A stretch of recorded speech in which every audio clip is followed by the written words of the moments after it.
I'd like to start off my talk by asking you to imagine. Imagine fear. I don't just mean the simple fear of things like missing your train, missing a flight, of not having a phone call back when you really, really want one. I mean, imagine having a wolf in your head.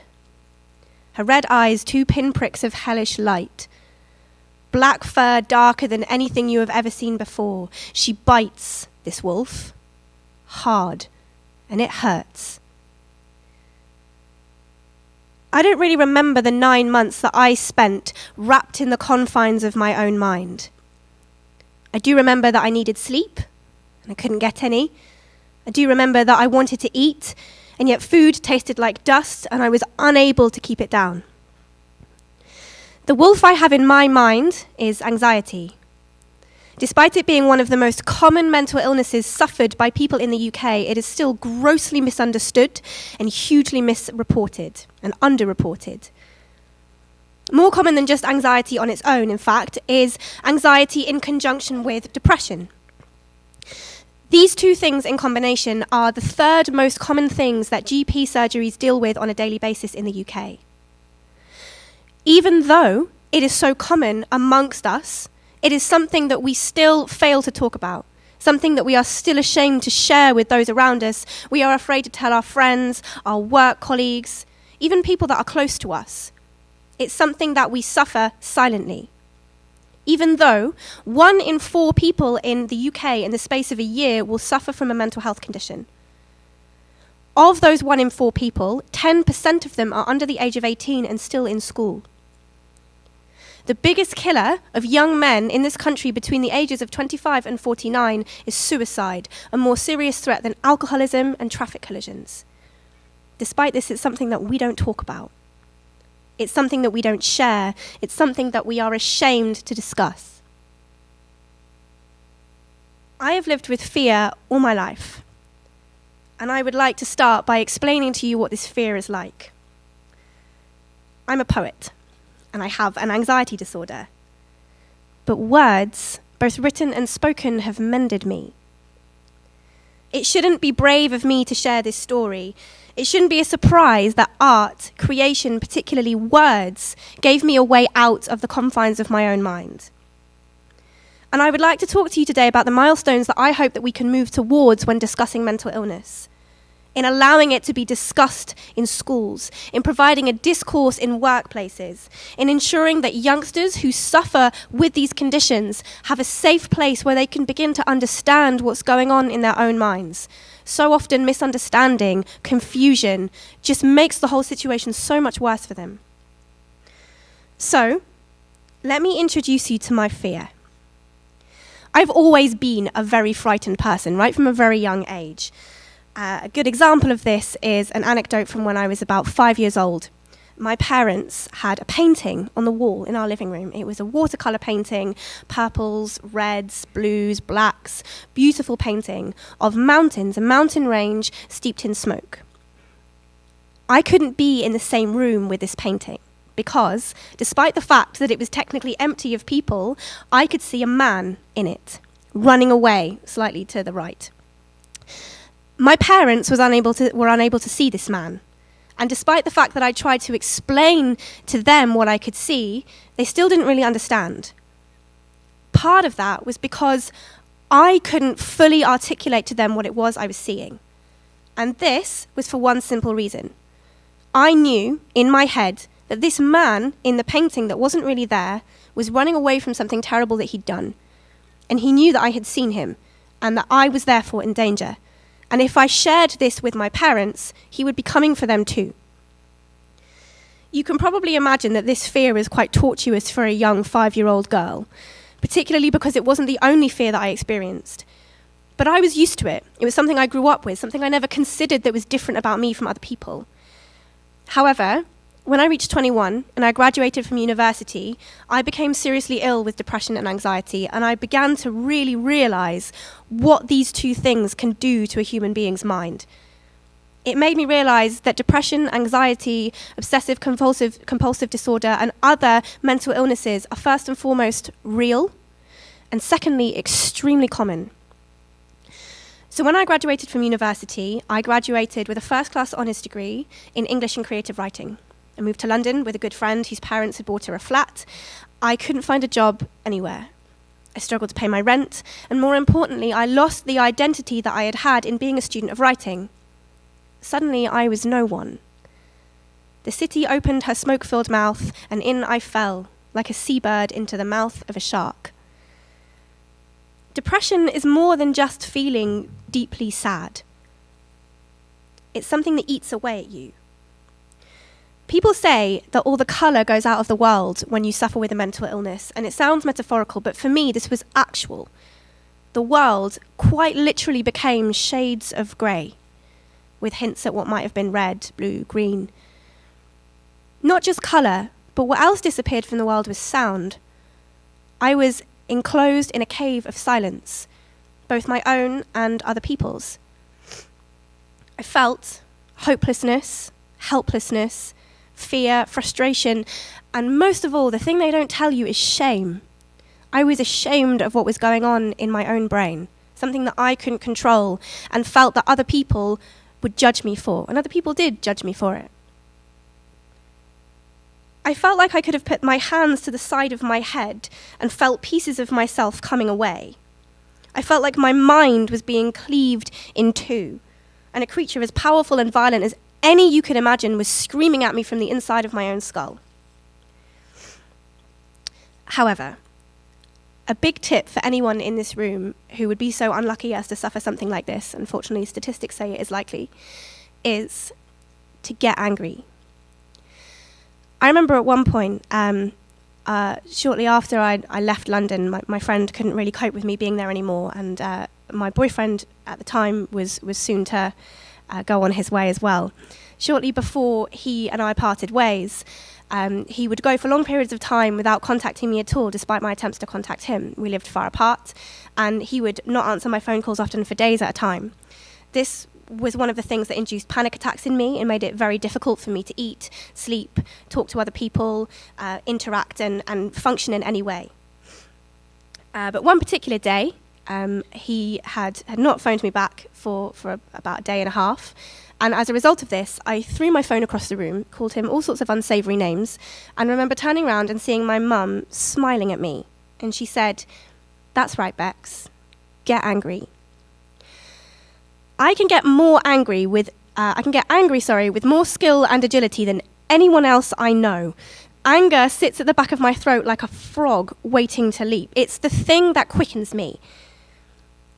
Emotions like frustration, guilt, shame, they're passive emotions. The things that stop you from functioning. Anger is like petrol in the engine. It's like blood in the mouth. It's something that starts you up, something that gives you purpose. Anger is my way forward. I got angry at everything. Faces on the TV, people who weren't there. I got angry at anything I could. I angered and raged my way through a teaching qualification, which for anybody who has ever done a teaching qualification, you will probably recognise as being the only way you can actually get through one, because they are so stressful. I qualified as a teacher in 2012, went to move in London, and simultaneously joined something called the Roundhouse Poetry Collective. Now this was what saved me.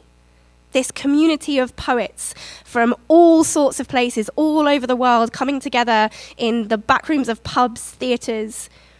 I discovered poetry in the upstairs room of a bar in Borough, with roaring music playing in the background, a beer in my hand, a mad audience behind me, watching a poet perform poetry standing on his head. For me, this suddenly became a place where I was accepted. That pub in Borough is probably the only place where I have uttered the words, "I've quit my job," and received uproarious applause. The only place where I can say openly, "I have an anxiety disorder," and I am applauded for my bravery. It's a community of people who are so willing to accept, and it gave me a platform to start dealing with my fear. There is something about writing down your fear, writing down your depression, putting it somewhere else, solidifying it, and putting it away to calcify, that allows you to heal. It shrank the wolf inside me. It allowed me to control her. It was something that gave me purpose. And I watched all these poets performing around me, these people whose poetry was so different, beautiful, pragmatic, funny, and yet they all made it so easy, though I know now that that's not true. And yet here I was, sat at my desk writing poetry, struggling to justify what was going on in my own mind. It took a lot of courage that first time for me to get up on a stage and speak my poetry out. But when I did, some really amazing things happened. It opened up a discourse for other people to come and speak to me. The number of people who, after I had performed, opened up to me about their own mental illnesses, be it depression, obsessive-compulsive disorder, anxiety, even things as serious and long-lasting as schizophrenia, they would tell me about it. They wanted to share their experiences. And this is something that I think is fundamental to those of us under the surface who suffer from mental illnesses. We want to share. So I would like to share with you a poem that I wrote to deal with my mental illness. It's called Old Man Fear Has a Visit from the Bees. Just go with it.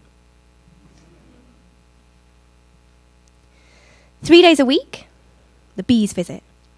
Honeybees Friday and Sunday, and the lone bumblebee mumbles by on Monday. They don't take tea, never stop for long, just dance out my messages to me.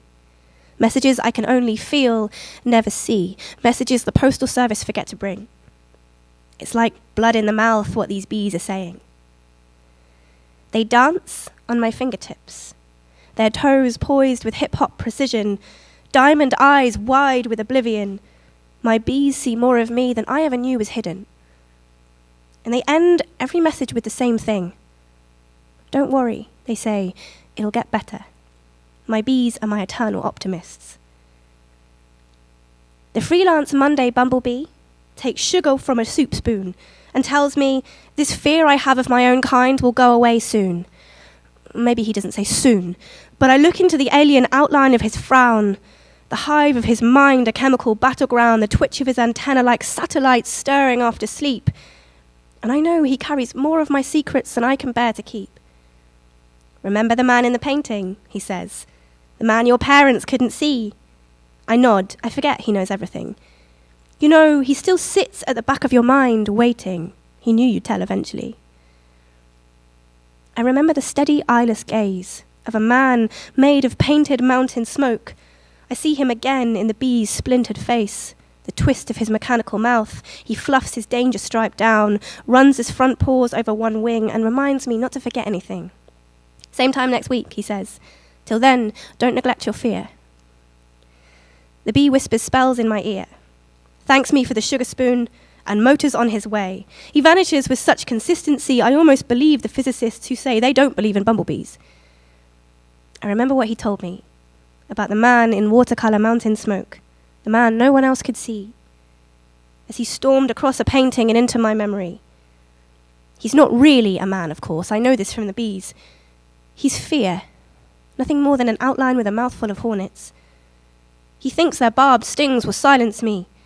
Their alkaline toxins riot through me, but fear forgets.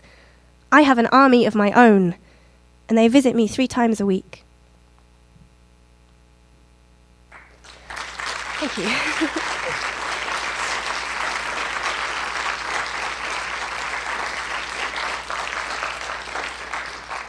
Thank you.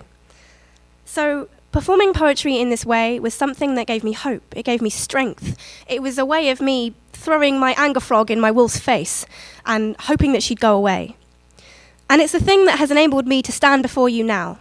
Not better, but not afraid. Not ashamed anymore, able to share. I'm an educator, and I teach a variety of young people from all walks of life. I've worked in Wembley, in London, in Whitley, in Reading, and in Rushmore in Hampshire. I have taught young people who are bright with energy, who are imaginative, enthusiastic, happy, and appear to leave nothing standing in their way. I have taught young people who are vivid with anger, bright with bitterness, and destroy everything in their path, including themselves. And I have taught young people who are utterly silent, steeped in a cave of their own quiet, uncertain of themselves, frightened of everything around them. And I see that there is no platform for them to heal. There is no provision for mental health in schools. Teachers are not trained how to deal with these issues when they come to light. We are teachers, not psychologists. And so much of this gets in the way of these young people's learning. We're expected to get them through their GCSEs, not only with good grades, but also in one piece as decent human beings. None of us have any idea how to do that. We're far too caught up in their own shame and in their own confusion. And I want to argue that words, particularly poetry, has the power to bring that out. Creativity, and particularly writing, has been proven to have a founding in helping people to heal. It's something that is encouraged by therapists, something that my therapist encouraged me to write things down, to put it out of myself. And we know that it helps, but it's something that we don't encourage young people to do. I argue that creativity is the simplest, cheapest, and most accessible way to help young people deal with their own inner psychological pain and chaos.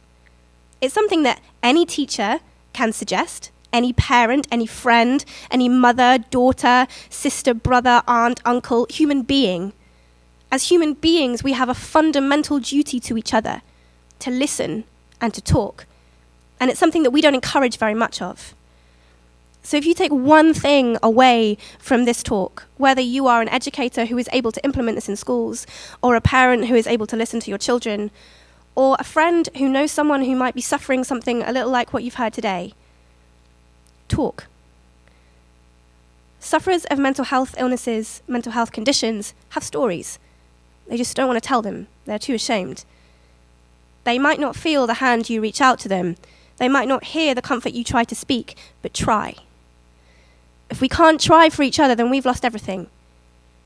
But I truly believe that if we try, if we give each other the compassion we deserve, it's a start to a healing, a start to an open discourse. And alongside that, I genuinely believe that words, both spoken and written, can carry us the rest of the way. Thank you.